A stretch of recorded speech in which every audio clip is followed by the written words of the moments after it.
by health experts in Canada. This is very encouraging news. It means more people vaccinated and sooner.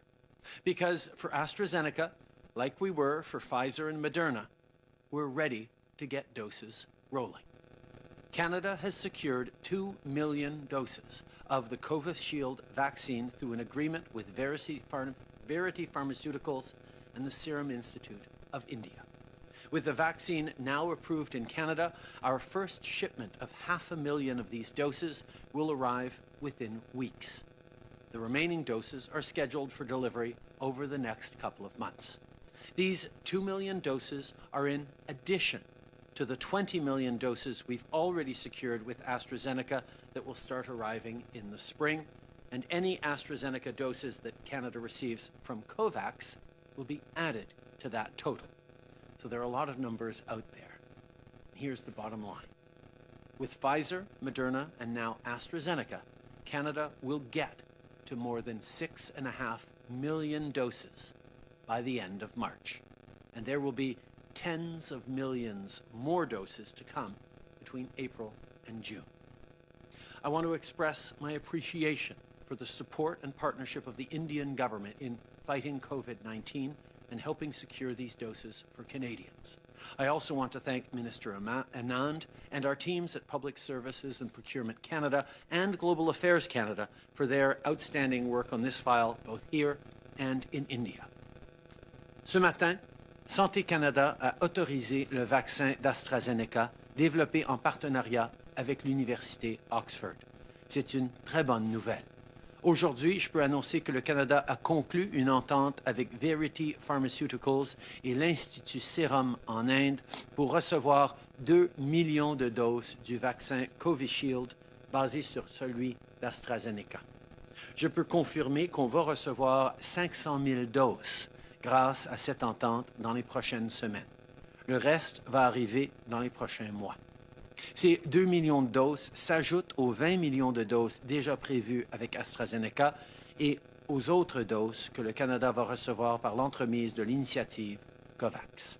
Donc, en résumé, d'ici la fin mars, en comptant Pfizer, Moderna et maintenant AstraZeneca, le Canada aura reçu un total de plus de 6,5 millions de doses de vaccins contre la COVID-19 et des dizaines de millions d'autres suivront entre avril et juin. I know that vaccines are on everyone's mind right now. You're looking forward to you and your loved ones getting your shot. We're working around the clock to make sure that happens as soon as possible. Deliveries are ramping up. We've got incredible people right across the country working as one big team towards the same goal. Just take Brianna from Kamloops. Brianna is a frontline nurse who sent me an email recently, and I'm glad she did. Because to you, Brianna, and to all the nurses, doctors, and healthcare staff out there, I want to say this. Thank you.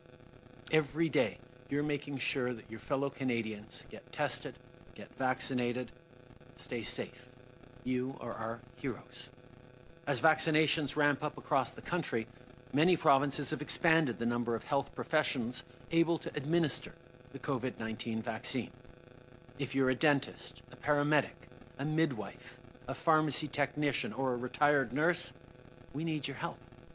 And people like Brianna need your help too. Together, we will make sure that every Canadian who wants it will be vaccinated by September. J'aimerais maintenant enchaîner avec une autre bonne nouvelle. En juin dernier, l'Organisation de recherche et développement FP Innovation au Québec, qui crée des solutions pour faire croître le secteur forestier canadien, s'est donné comme but de développer un masque compostable. En partenariat avec Ressources naturelles Canada, ils ont maintenant créé un des premiers masques non médicaux compostables au monde. Ces masques pourront être fabriqués à la base de fibres de bois par des producteurs canadiens avec des matériaux d'ici. Merci aux gens impliqués pour votre leadership et bonne chance dans votre prochain défi de développer un masque médical de niveau 1 complètement biodégradable. C'est en continuant de rassembler nos forces et de notre savoir-faire canadien qu'ensemble, on va traverser cette crise. D'ailleurs, en parlant de rassembler nos forces, on a eu une semaine très productive et positive en ce qui concerne nos relations avec les États-Unis. This week, we agreed on an ambitious and comprehensive roadmap for renewing the partnership between Canada and the United States. We got straight to work. On Tuesday, Deputy Prime Minister Freeland, Minister Garneau, and I had a very productive meeting with President Biden and Vice President Harris. It was great to see that we're on the same page when it comes to so many of the challenges our world is facing, whether that's ending COVID-19 or rebuilding our economies in a way that supports the middle class and creates good jobs. We're on the same page, too, when it comes to fighting climate change and working together to build a more peaceful and prosperous world. Of course, our collaboration with the new administration didn't end with the meeting we had on Tuesday. On Wednesday, Minister Wilkinson had a meeting with Special Envoy for Climate, John Kerry. Yesterday, Minister Al-Khabra and Transportation Secretary Buttigieg released a joint statement on how our country's transportation sectors will tackle climate change together. And today, Minister Garneau and I will meet with Secretary of State Blinken to discuss defending human rights around the world, among other things. As partners, allies, and friends, I know we're going to work together to make life better for people on both sides of the border. Right now, job one remains beating this pandemic. We still have to be very careful, especially with new variants out there. We all want to start the spring in the best shape possible. That's why rapid testing continues to be an important part of our strategy to fight this virus. On that front, we're going to keep sending rapid tests to the provinces and territories while we also work with the private sector to get more Canadians tested. And finally, I want to end this morning by recognizing that today is the Lantern Festival, which marks the end of Lunar New Year. Just like with Black History Month, which ends this Sunday, celebrations were different this year. But what will never change is the fact that year-round Canada is stronger because of the incredible contributions of Asian Canadians, of Black Canadians, and of everyone who calls this country home. Now, more than ever, as we face these tough times, we need to come together and stand strong and united. Last week, the Vancouver Police Department released data that shows that anti-Asian crimes in the city rose by more than 700% in 2020. Too many other cities have also reported significant increases of these hateful crimes, including here in Ottawa. And in Edmonton, there's been a recent series of appalling attacks targeting Black, racialized, and Muslim women. To the victims, we stand with you. There is no place for this in Canada. These acts are unacceptable, and they have to stop. Ce sont des moments difficiles. Il faut continuer de s'aider et de travailler ensemble maintenant et pour l'avenir. Merci tout le monde. Je suis maintenant heureux de céder la parole à la ministre Anita. Thank you, Prime Minister, and good morning, everyone. We have seen a record number of COVID-19 vaccines coming into this country over the past week. And this will continue over the next weeks and months as we continue to see millions of vaccines coming into this country. We have continually said that when a vaccine is ready, Canada will be ready. And today's announcement that Health Canada has approved the AstraZeneca vaccine is testament to our strategy of diversification. In other words, we pursued advanced purchase agreements with 7 leading vaccine manufacturers to place Canadians in the best stead possible. Once a vaccine was approved by Health Canada, we wanted to make sure that every Canadian had access to a vaccine. And our strategy of diversification continues to see results. As the Prime Minister just announced, Canada has secured 2 million doses of the AstraZeneca COVID-19 vaccine through an agreement with Verity Pharmaceuticals and the Serum Institute of India, in collaboration with AstraZeneca Canada.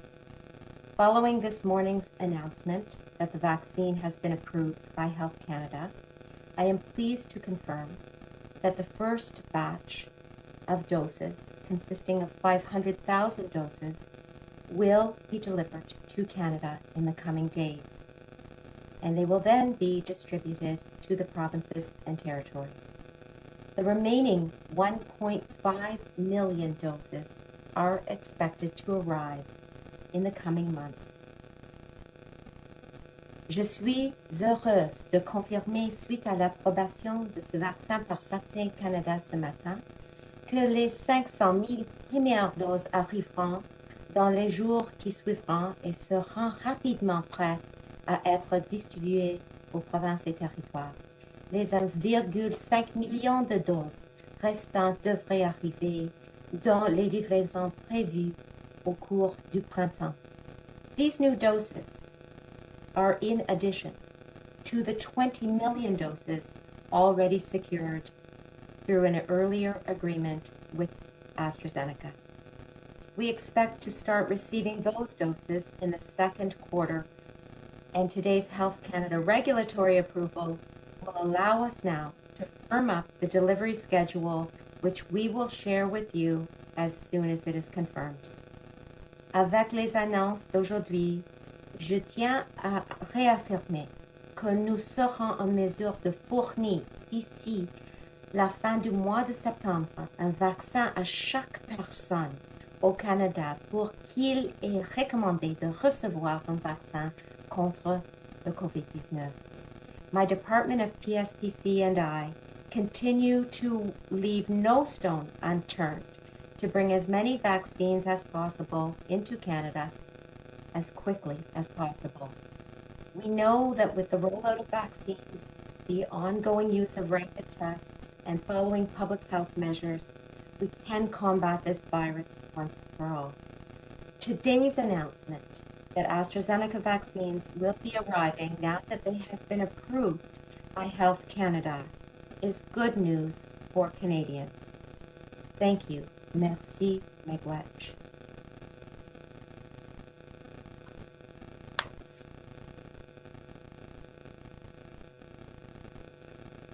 Mr. Idu? Thank you very much, and thanks, Prime Minister and team, for great news today. And of course, this means we now have 3 approved vaccines in Canada, Pfizer, Moderna, and now AstraZeneca. And a new vaccine means there are more options for Canadians. And obviously, this is exciting news for all Canadians who are waiting their turn to get vaccinated. I will also say that while we wait our turn, it's important to remember that we do need to continue to protect ourselves, our loved ones, and our communities. So that means the things that we've been doing for so long, washing our hands, staying physically distant, staying home when we're sick, reaching out for a test, even if we're slightly worried about our condition, slight fever, a slight cough, call public health. Please ask to get tested. Make sure that we know that we're protecting our families and our communities. I also want to thank all of the travelers who are complying with our new border and quarantine measures. Of course, these measures are in place to protect Canadians against variants of concern. It allows for our country to be able to analyze the virus as it enters our country, as it shifts and changes. We are at a critical time in our fight with COVID-19. As we see new vaccines arrive, we want nothing to stop our progress. And so I want to thank Canadians who are complying with the quarantine measures, complying with the border screening measures. This will help protect our communities and will help us in our fight against COVID-19. These times are stressful. I know that. I know many people are worried. Despite the good news today, there continues to be anxiety in communities that are seeing cases rise. Please don't forget about taking care of yourself, your mental health, the mental health of your close ones. And I remind everyone about wellnesstogether.ca, a free resource that is open to all Canadians in both official languages with translation into 60 others. Don't hesitate to check out this resource online for support if you're needing it. It's a sign of strength to reach out for help, and I want to thank all Canadians in their resiliency and their strength. Thank you.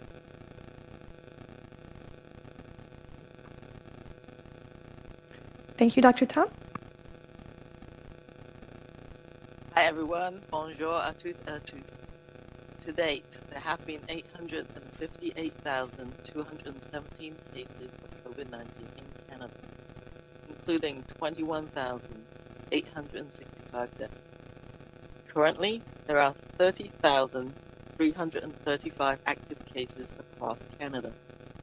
Over the past week, an average of 97,120 tests were completed daily, of which 3.2% were positive for COVID-19, and an average of 2,960 new cases and 52 deaths were reported daily.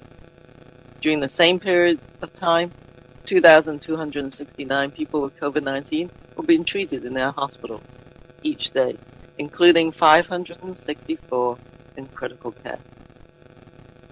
Although COVID-19 activity has been declining nationally for several weeks, we are keeping a close eye on increased case counts over the past few days. In particular, average daily case counts have increased, ranging from 8 to 14% higher in Ontario, British Columbia, and Alberta, as compared to last week. In addition, the number of cases involving the more contagious B.1.1.7 variant of concern continues to increase, with the highest numbers to date being reported from these same three provinces.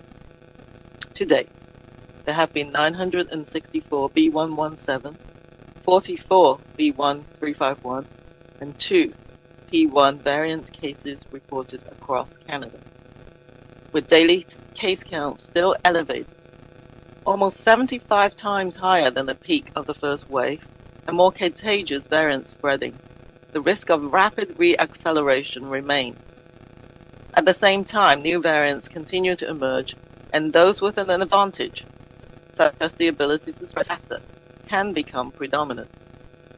Given a much narrower margin of error with these variants, controlling the epidemic will be much more difficult. This is why we must do our best to prevent spread now and avoid more illnesses and loss that would follow. I know we're all tired, but we are getting closer every day. Considering how far we have come, let's keep working together to achieve the successful outcome we've already worked so hard for. Our progress on the vaccine front continues to give us reason for optimism.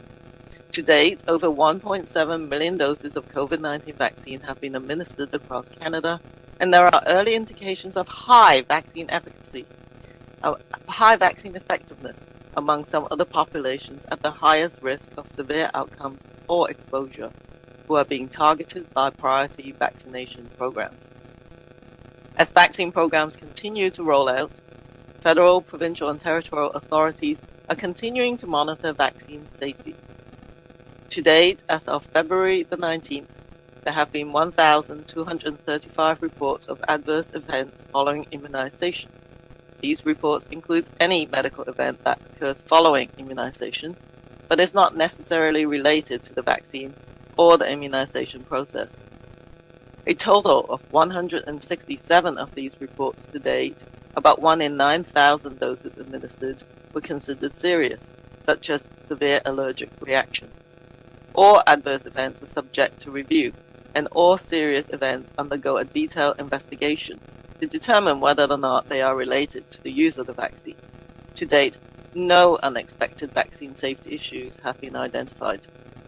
As we continue to make progress, I urge Canadians to remain vigilant, continue to follow local public health advice, and consistently maintain individual practices that keep us and our families safer. We are stronger together, and together we are achieving great things. Thank you. Thank you, Dr. Tom. Bonjour à toutes et à tous. Bonjour à toutes et à tous. À ce jour, il y a eu 858 217 cas de COVID-19 au Canada, dont 21 865 décès. Nous enregistrons actuellement 30 335 cas actifs dans tout le pays. Au cours de la dernière semaine, 97 120 tests en moyenne ont été réalisés tous les jours, dont 3,2% se sont avérés positifs. Nous avons recensé en moyenne 2 960 nouveaux cas et 52 décès chaque jour. Pendant la même période, 2 269 personnes atteintes de la COVID-19 étaient traitées tous les jours dans les hôpitaux canadiens, dont 564 étaient aux soins intensifs. Même si la transmission de la COVID-19 diminue à l'échelle nationale depuis quelques semaines, nous surveillons de près l'augmentation du nombre de cas enregistrés ces derniers jours.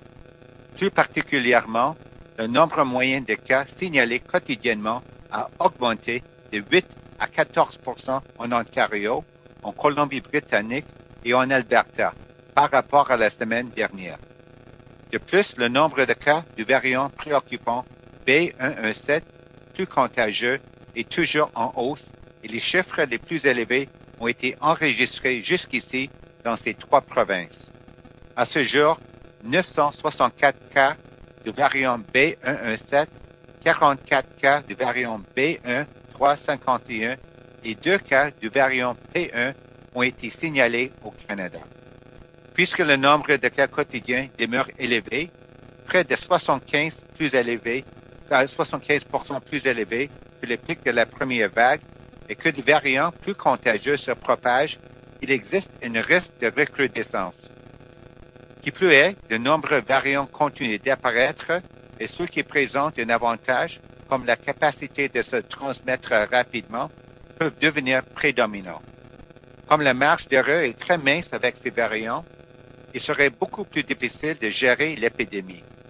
C'est pour cette raison qu'il faut faire de notre mieux pour prévenir tout de suite la propagation et éviter qu'il y ait d'autres cas et décès. Je sais que nous sommes tous fatigués, mais nous sommes dans la bonne voie.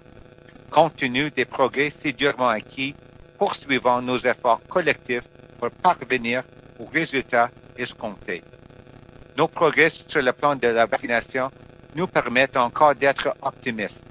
Près de 1,7 million de doses de vaccins contre le COVID-19 ont été administrées jusqu'à maintenant au Canada et des renseignements préliminaires donnent à croire que les vaccins sont très efficaces chez certaines des populations qui courent un grand risque de complications ou d'exposition et qui sont visées par les programmes de vaccination prioritaires. Les autorités fédérales, provinciales et territoriales continuent de surveiller l'innocuité des vaccins pendant la mise en œuvre des programmes de vaccination. Au 19 février, 1235 effets secondaires suivant l'immunisation avaient été déclarés, ce qui comprend tous les problèmes de santé qui ont fait suite à la vaccination, mais qui ne sont pas forcément liés au vaccin ou au processus de vaccination. Parmi ces effets, 167, soit environ 1 sur 9000 doses administrées, étaient considérés comme graves. Il peut s'agir, par exemple, d'une réaction allergique sévère. Tous les effets secondaires font l'objet d'un examen et, s'ils sont graves, une enquête approfondie est effectuée pour déterminer s'ils sont attribuables ou non à l'utilisation du vaccin. Aucun problème d'innocuité inattendu n'a encore été déclaré. Tandis que nous continuons de réaliser des progrès, nous encourageons les Canadiens à rester vigilants, à suivre les conseils des autorités de santé publique locales et à toujours appliquer les pratiques individuelles pour se protéger et protéger leur famille. L'union fait la force et, ensemble, nous accomplissons de grandes choses. Merci. Merci, Dr. New. Le premier ministre répondra à des questions pour 20 minutes. Nous allons avoir les docteurs, ministres et major général Fortin qui resteront pour répondre à d'autres questions. Une question, une sous-question. Thank you, Dr. New. The Prime Minister will answer questions for 20 minutes. Ministers, doctors, and Major General Fortin will remain available to answer more questions afterward. Starting with the phone today, one question, one follow-up. Opérateur, c'est à vous. Thank you. Merci. Première question, Catherine Lévesque, La Presse canadienne. À vous. Oui, bonjour, M. Trudeau. On a obtenu des chiffres là, qui démontrent que Québec dispose des milliers de tests rapides qui vont expirer très bientôt, là, en avril. Il y a une petite fraction de ces tests seulement qui ont été distribués aux entreprises et aux écoles qui en ont fait la demande. Je me demandais quelle est votre réaction face à ce constat et est-ce que le gouvernement fédéral va en renvoyer d'autres là, au Québec, sachant qu'il pourrait gaspiller? Nous sommes en train de travailler continuellement avec les provinces et territoires sur l'utilisation des tests rapides. On comprend à quel point, avec ces nouvelles variantes, ça va être important d'amener cette technologie de façon plus active pour pouvoir garder la population en sécurité, même avec un certain déconfinement. En même temps, nous sommes en train de travailler avec le secteur privé pour s'assurer qu'il y a d'autres options pour utiliser des tests rapides parce qu'on sait que ces tests rapides vont être un moyen de nous garder en sécurité à l'approche du printemps. Dominique, est-ce que tu as un peu à ajouter sur le travail que tu as fait avec les provinces sur les tests rapides? Merci, Monsieur le Premier ministre. Vous avez raison. Lors de nos discussions aux 2 semaines, la question a été abordée et je sais que la ministre Haidou, entre autres, discute avec ses homologues. Moi, certains gouvernements ont demandé d'avoir accès davantage à ces tests rapides. Il y a des entreprises, des secteurs de l'économie qui leur demandent davantage. Alors, nous allons continuer, évidemment, de donner aux provinces les tests rapides qu'ils peuvent utiliser. En suivi, Catherine?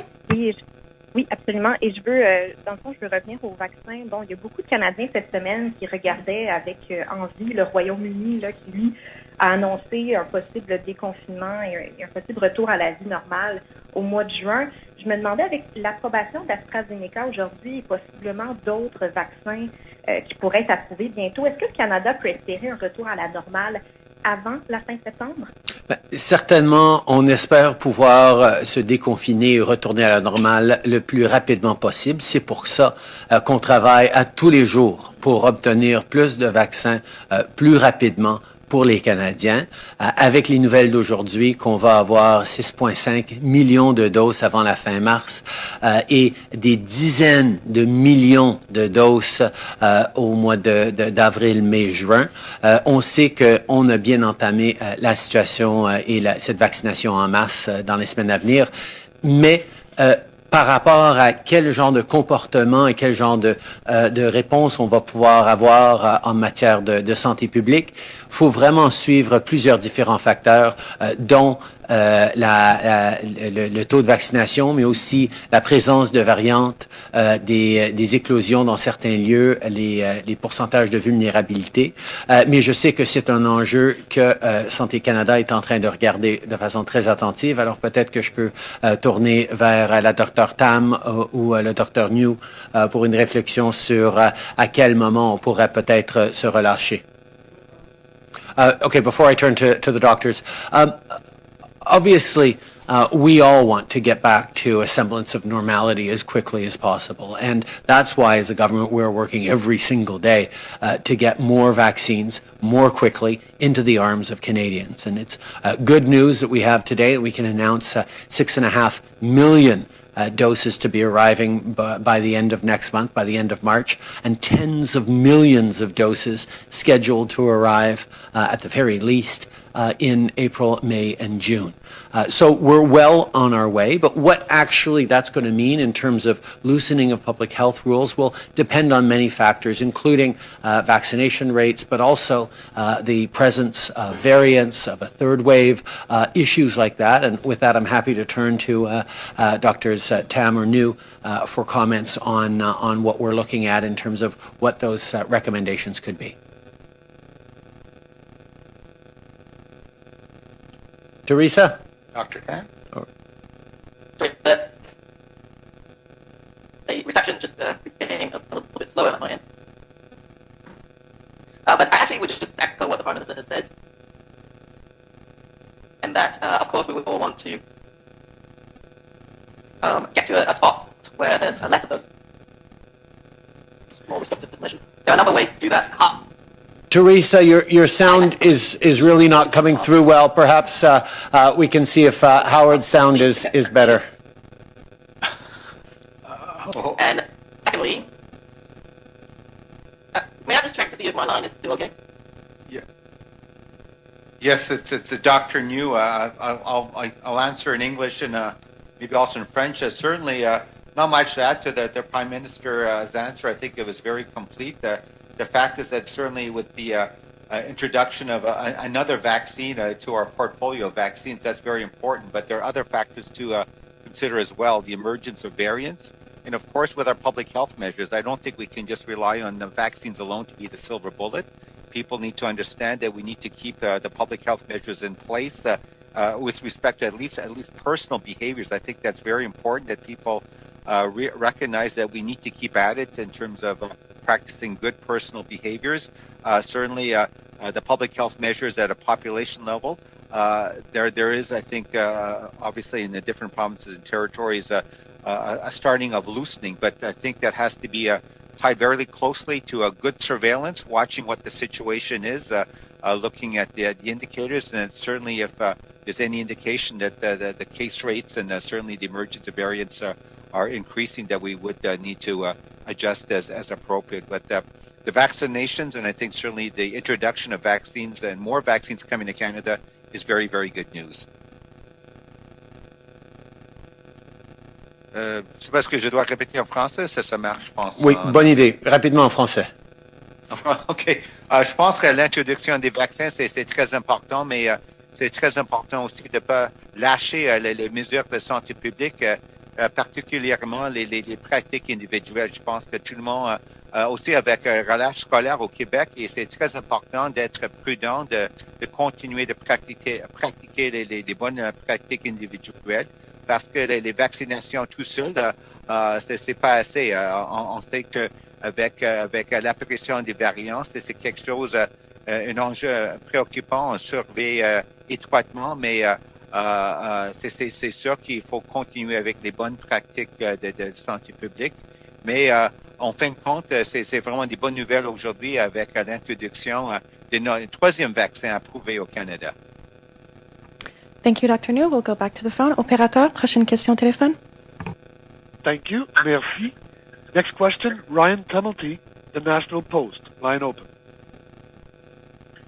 Yeah, good afternoon, sir. I'm wondering with the AstraZeneca vaccine, I understand a big majority of our shipment, the 20 million shipment, is coming from the U.S. Did you get some assurances from President Biden that he won't interfere with that shipment in any way? So far, all of our indications are that those vaccine doses are going to be arriving in Canada as scheduled during the second quarter. But for more specifics, I'm happy to turn to Minister Anand to talk about the AstraZeneca order of 20 million doses. Anita. Thank you so much, Prime Minister. Yes, the Prime Minister is exactly right that we are receiving positive indications that we will be on track to receive our 20 million doses from the facility in the United States. Those are the 20 million doses that we have under our bilateral arrangement with AstraZeneca arriving in Q2 and Q3. And in addition, as announced today, we wanted to make sure that Canadians had access to AstraZeneca vaccines as soon as possible. And as a result, we have been negotiating with the Serum Institute of India since August 2020. And those negotiations came to fruition, finalized yesterday, so that we can ensure that the AstraZeneca vaccine being produced by the Serum Institute of India will be arriving in the coming days and weeks. Thanks, Ryan. Following up, Ryan? Yeah, sir. You were asked before about returning to normal. From what we've read and what the experts have said, getting most seniors vaccinated should reduce the number of deaths and dramatically reduce the number of hospitalizations. Is that enough in your mind to start returning Canadian society to normal, to start seeing more openings and getting businesses back to normal? Like you, Ryan, like millions of Canadians and people all around the world, I am reading all sorts of different reports by different experts on, what could happen, what might happen. If you hit this, you could do that. If you do this, we can do that. There are an awful lot of extraordinary experts around the world, giving helpful advice on what next steps we can take and how we take them.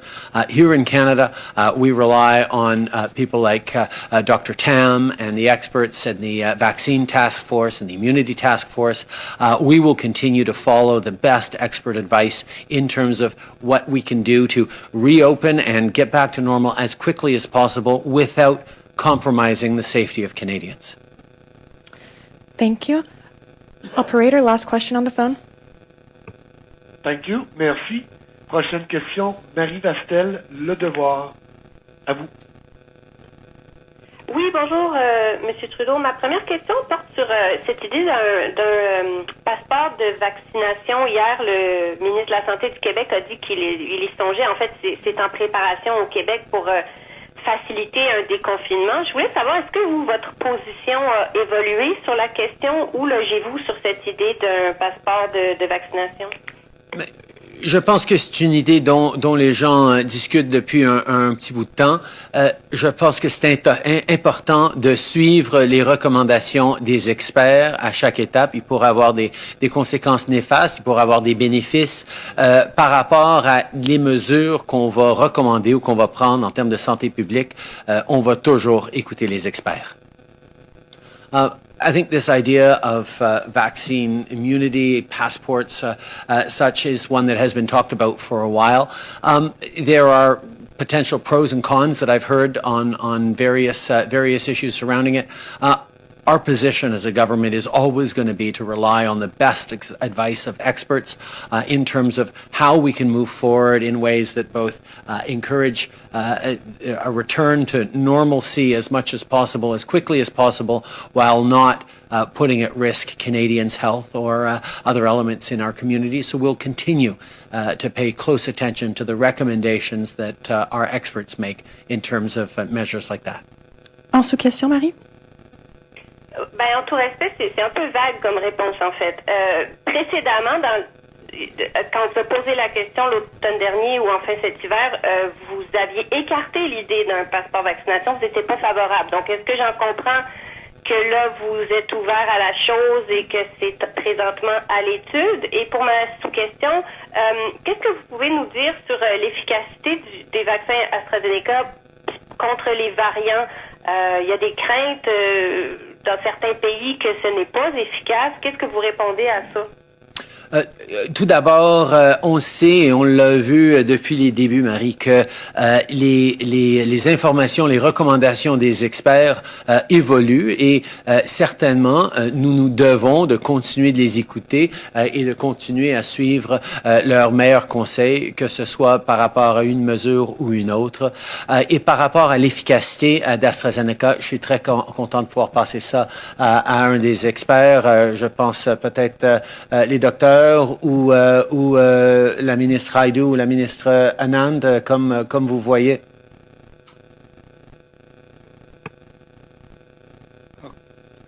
C'est Dr. New, peut-être. Go ahead, Dr. New. Moi, je penserais avec l'introduction de le vaccin AstraZeneca, c'est toujours bon parce que c'est notre outil, ça s'ajoute à notre comme des portefeuilles des vaccins. L'efficacité, oui, selon l'approbation de Santé Canada, c'est comme 62%. Mais c'est toujours important de garder tout le profil, on peut dire, de chaque vaccin parce que il y a toujours, comme il dit, une meilleure utilisation dans un programme de vaccination parce que c'est aussi c'est plus facile à manipuler comparé aux autres vaccins comme Pfizer et Moderna à date. Ça, c'est une considération. Je ne sais pas c'est quoi l'autre aspect de question, j'ai oublié. C'était par rapport aux variantes. Aux variants, OK. Oui, ça c'est quelque chose, on continue à suivre l'expérience dans les autres pays, aussi les données probantes et aussi même les compagnies, je comprends, les compagnies comme Pfizer, Moderna, AstraZeneca continuent aussi de faire des expériences dans leur laboratoire pour toujours évaluer l'efficacité. Est-ce que c'est nécessaire? Est-ce que c'est possible de modifier leur vaccin peut-être avec les variants? Donc, c'est un enjeu actuel et on continue à surveiller qu'est-ce qui se passe actuellement à travers le monde. Mais pour l'instant, avec notre expérience ici au Canada, les vaccins, la vaccination, on a des bonnes résultats à date avec l'efficacité des vaccins parmi les personnes vaccinées, par exemple les aînés dans les CHSLD au Québec. Thank you. On va maintenant prendre les questions dans la salle. We'll now take questions in the room.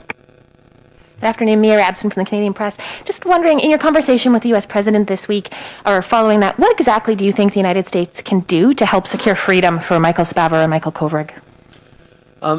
As we said from the very beginning, this is an issue that is a top priority for us as a country to secure the release of Michael Spavor and Michael Kovrig.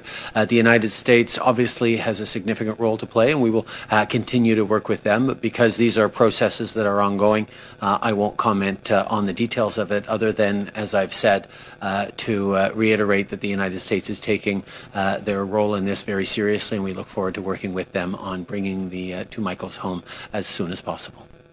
Glenn McGregor, CTV News. Prime Minister, the allegations against Art McDonald are apparently serious enough that he stepped aside as CDS. Wondering, when you appointed him, announced his appointment before Christmas, did you know about any of these allegations? And if you didn't, do you now know about them? And why do you think you weren't informed about them earlier before you selected him? Let me begin, Glenn, by reiterating that every single person in this country deserves a safe place to work in, free from harassment or intimidation. This is something that is extremely important, and it's something we've taken strides on, both in our government and in the military, but there's always more to do. One of the most important things is that processes be followed every step of the way, and because there is an ongoing review into this situation and we're ensuring that all the steps are properly taken, I won't be commenting specifically on this process at this time, other than to say that the following of all the steps in this to make sure that everyone has a chance to be heard and that people understand how seriously we take all these concerns and issues is important. Je pense que c'est important de souligner d'abord que personne ne devrait être dans une situation de travail où ils ne sont pas en sécurité, où ils sont victimes d'harcèlement ou d'intimidation. C'est pour ça que nous avons mis en place des mesures sérieuses en tant que gouvernement et au sein des forces armées pour faire des suivis. Et chaque fois, n'importe quand que des allégations ou des préoccupations sont soulevées, on fait des suivis dans les processus rigoureux pour s'assurer que tout le monde ait la chance de se faire entendre. Parce que c'est une situation dans laquelle il y a une enquête en cours et un processus en cours. Je vais pas commenter les détails de ce processus, sauf pour dire qu'on est en train de s'assurer que chaque étape soit suivie à la lettre. Next question in the room. Hi, Prime Minister. Mercedes Stevenson, Global News. My inbox is full of emails from women who have experienced sexual misconduct in the Canadian Armed Forces under your government's watch. And today you're telling us that everyone has the right to a safe workplace, that you're committed to that. But you extended the term of a Chief of Defence Staff who is accused of sexual misconduct and under police investigation. You personally appointed another Chief of Defence Staff who had to step down 6 weeks later due to this. And the only answers we're getting in terms of accountability is that an email was sent to the Privy Council office and that you're committed. What do you say to these women who are wondering whether you're actually serious about this and what steps you're going to take because they're feeling like they're losing trust in the chain of command, that this is systemic at the highest levels of the military, and that your government is not taking action? I think what we've seen with the current Chief of Defence Staff choosing to step aside because of these allegations demonstrates that the military and that the government takes extremely seriously any allegations of the sort. We have done that. I have personally done that as leader from the very beginning, and we will continue to ensure that everyone who works in the government or in the military or anywhere across the country is heard when they come forward with challenges or allegations or concerns. We have a lot of work to do in our systems, in our workplaces across the country to continue to move forward on making sure that they are safe and free from intimidation, and harassment, and sexual assault. We have made great strides as a country over the past years, over the past decade, but there is an awful lot more to do. And I think if we can highlight, as we have, that no one is out of reach of concerns and allegations like this, that they will always be taken seriously. And I want to say to anyone who has survived incidents or issues of sexual assault that we will be there to listen, to hear them, to work with them, and to move forward through processes that will get to the right answers. Français, s'il vous plaît. Je pense que ce qu'on a vu au cours des dernières semaines et ce qu'on entend souligne à quel point que chaque personne dans ce pays qui travaille pour le gouvernement, pour les forces armées ou n'importe où a le droit de travailler dans un environnement sain et libre d'harcèlement ou d'intimidation. Nous allons toujours prendre ça au sérieux et ce qu'on a démontré et ce que le chef d'état-major de la Défense a démontré quand il a choisi de se retirer de son poste pendant que l'enquête est en cours, c'est que personne n'est à l'abri d'allégations ou d'être pris au sérieux. Ou de faire des suivis sur des préoccupations et des situations comme ça. Nous allons nous assurer que chaque fois que quelqu'un avance avec des préoccupations, avec des histoires, on les adresse, on suit un processus rigoureux et responsable pour que les gens soient entendus et appuyés, et que en même temps, on travaille encore plus fort pour transformer nos systèmes, nos institutions, pour bien mettre fin à ces histoires qui sont toujours troublantes. Thank you. Next question in the room. Prime Minister, just to follow up on that, your government was made aware of these allegations in 2018, 3 years ago. 3 years ago that your government had something you could have done about this. There was no further inquiries made by the defense minister. He apparently didn't tell you based on what we're hearing in question period. You're saying you learned about this from media reports. Isn't there a responsibility in your government to take political action when this kind of an allegation is brought forward? Are you satisfied with how the minister handled this? Because you're saying, you know, you've always taken the appropriate actions, but this was an email and that was it.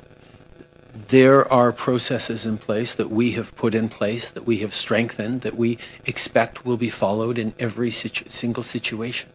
Every case is different, and the processes are rigorous, and that's why there is a review going on right now to make sure that indeed all the appropriate steps were followed, so that we can ensure that there is accountability if the appropriate steps weren't followed, and to make sure as well that the systems we have in place are adequate, are the right ones. If all the steps were followed and it shows that the system isn't strong enough, well, we will strengthen that system.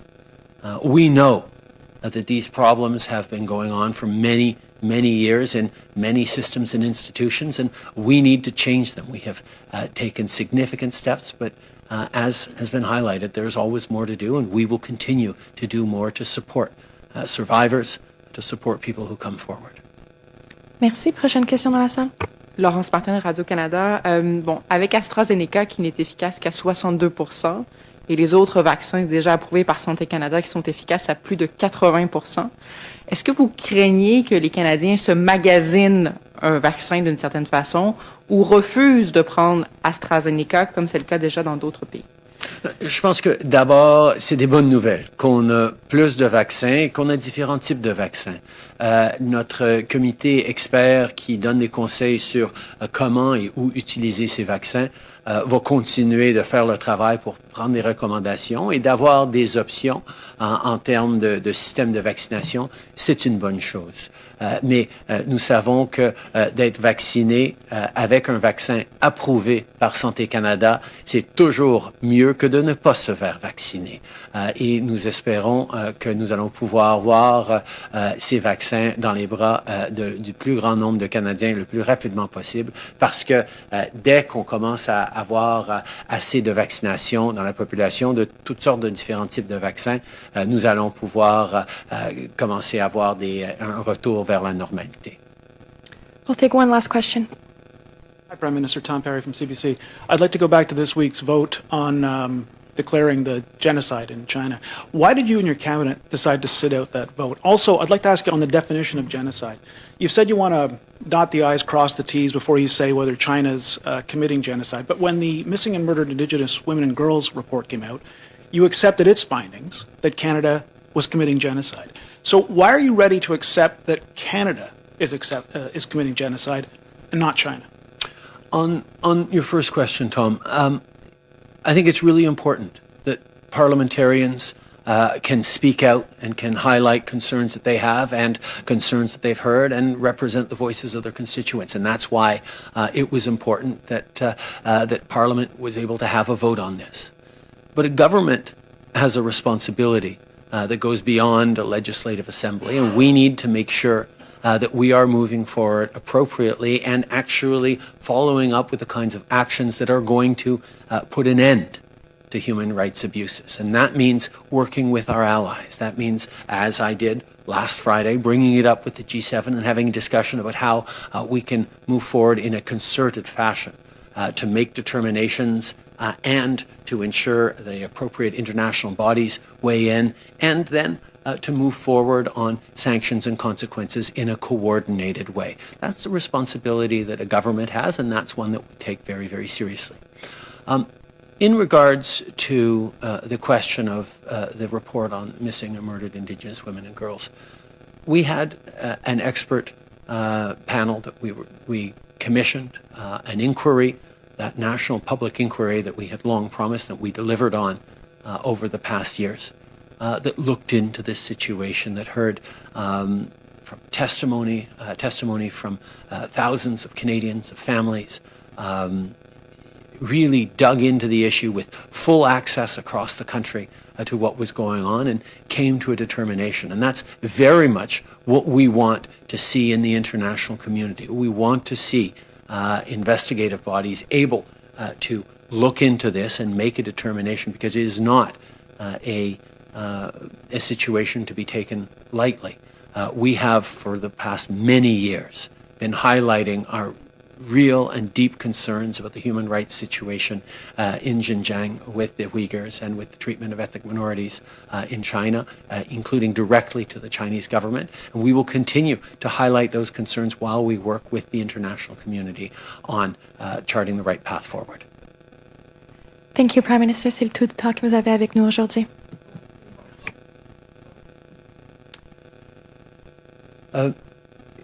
Je pense que tout d'abord, c'est important qu'une assemblée législative, que les députés puissent